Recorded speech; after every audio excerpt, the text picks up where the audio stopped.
sanctions, which is exactly what we're going to talk about today.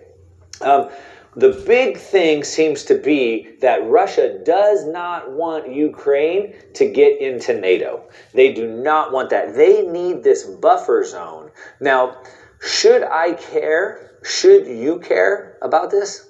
Do you really care anything about Ukraine? Joe Biden and his son Hunter certainly does. But do you or I care about Ukraine? Do you even know what's going on? I'm going to explain it to you. Do the Russians care? Well, for the Russians, it's an existential issue. They want a buffer zone. They do not want U.S. or NATO troops along their border, and they've made that abundantly clear, and that seems to be where the standoff. What about for the Americans? You and I, if we're Americans, do we care? Well, I certainly don't. What about the global elite? What about the industrial military complex?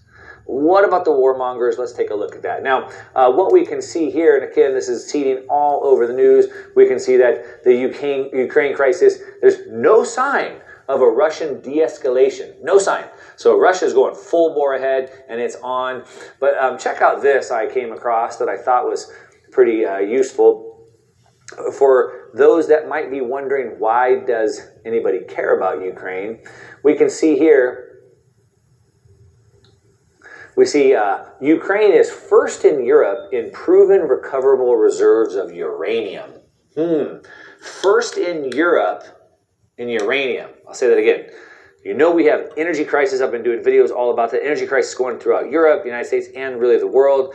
Uranium or nuclear is really the only way out of this. France is ahead of the curve. They're petitioning the EU to make it green energy. I think that's going to happen, and uranium is going to be a hot commodity. That's one of the positions you should be looking at in your portfolio. And so they're the first in Europe. We can see they're the second largest in iron ore reserves, pretty big. Third in Europe in shale gas. So energy in Europe is in a crisis. We've seen price of natural gas go up by over 10 times, over 1,000%. They're completely dependent on Russia for natural gas. And here we are, third in all of Europe in natural gas reserves, fourth in the world in total value of natural resources. Of course, that's what every nation needs, natural resources. Seventh place in the world in coal reserves. We're still running on coal for electricity, and so that's important. There's massive shortages of coal in China. It's a hot commodity. We can see down here, this is all agricultural stuff. I'm not going to go through everything, but we can see here Ukraine can meet the food needs of 600 million people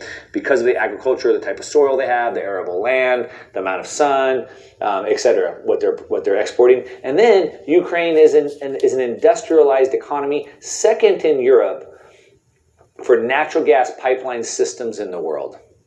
It's a pretty hot thing if you've been paying attention to what's going on with natural gas. Like I said, the crisis, Russia, the Nord Stream, etc. Ninth place in the world in exporting defense industry products, the warmongers, and 10th largest steel producer in the world. So Ukraine is actually pretty valuable for the world. So now you may understand why there is a fight over that. All right, now